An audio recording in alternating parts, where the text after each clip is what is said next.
I think you could use a really simple and soft homemade cinnamon rolls recipe. If you don't have one, I think you should make this one. It's really easy to do, and I think you'll really like it. And I think you'll make it again. Let me show you how. What I just did was add the flour, granulated sugar, and instant yeast to the mixing bowl. Then I dissolve the salt into the warm milk and pour it into the dry ingredients. And thereafter, we add in the egg. Let that mix until it's well incorporated before adding in the butter a tablespoon at a time. Just one thing to remember regarding the yeast. I added the yeast directly to the flour because it's instant yeast. It does not need to be activated before use. So in case you have active yeast, what you first need to do is add it to the warm milk.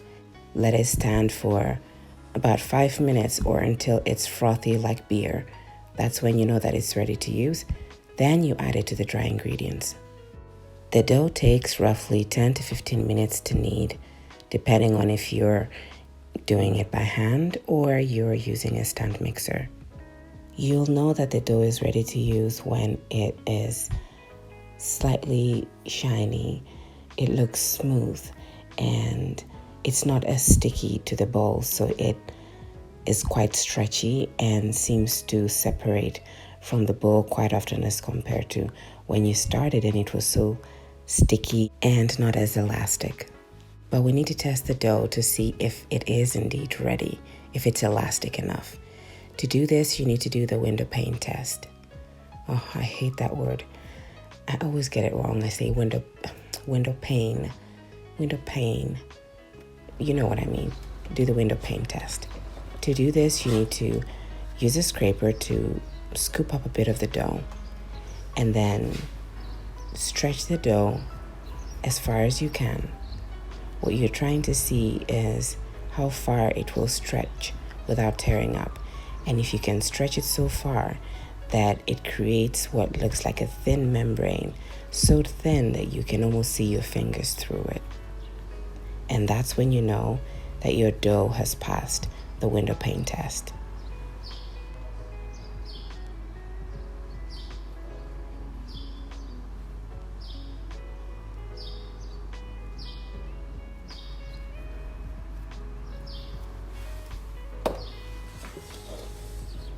And now all you need to do is turn the dough into a lightly greased bowl. Leave it in a warm, drought-free area of your kitchen. Or if it's warmer in your bedroom, you can leave it in the bedroom.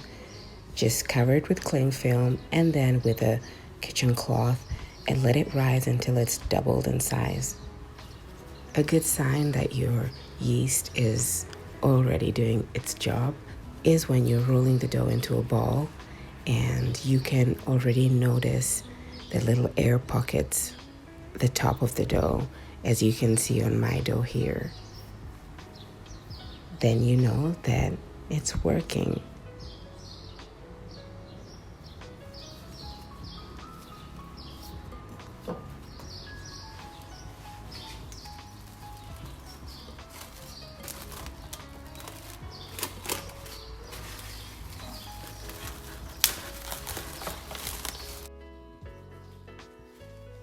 So cover your dough, leave it alone for about 2 hours or so, depending on how warm it is where you are. And let's move on to making the cinnamon paste. And for that, all you need is the unsalted butter, which should be at room temperature, light brown soft sugar, and your cinnamon. Mix it together to form a paste and make sure there are no lumps of sugar. Brown sugar is notorious for having those lumps, so if it's easier for you, sift the sugar before you mix it with the cinnamon and the butter. When that's done, you can just cover it and leave it on the counter until you're ready to use it. That is, if you can manage not to have a few scoops here and there.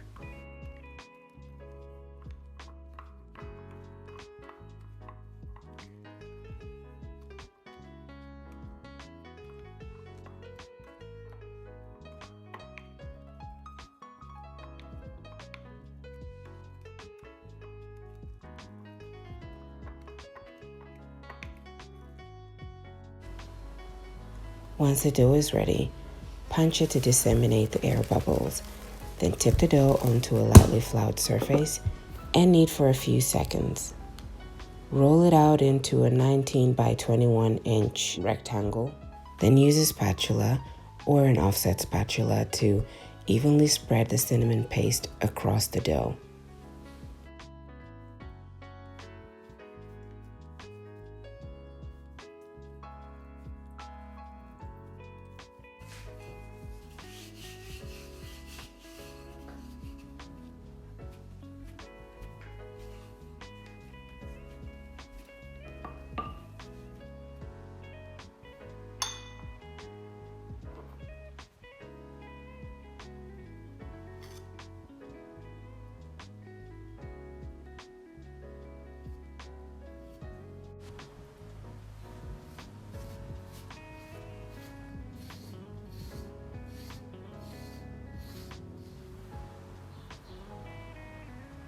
And after that, roll the dough with a firm yet gentle grip.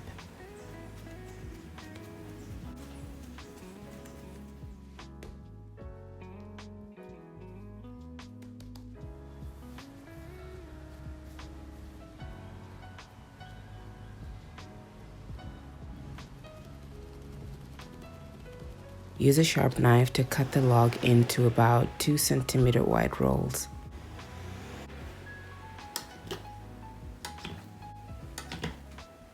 Lightly grease 2 9 by 5 inch round baking pans and put an equal number of rolls in each pan, leaving ample space between them. Cover with cling film and leave to double in size. Preheat the oven to 170 degrees Celsius and bake for 23 minutes. Make sure you rotate the pan halfway through, and to avoid overbrowning, you could cover it with foil halfway through your baking.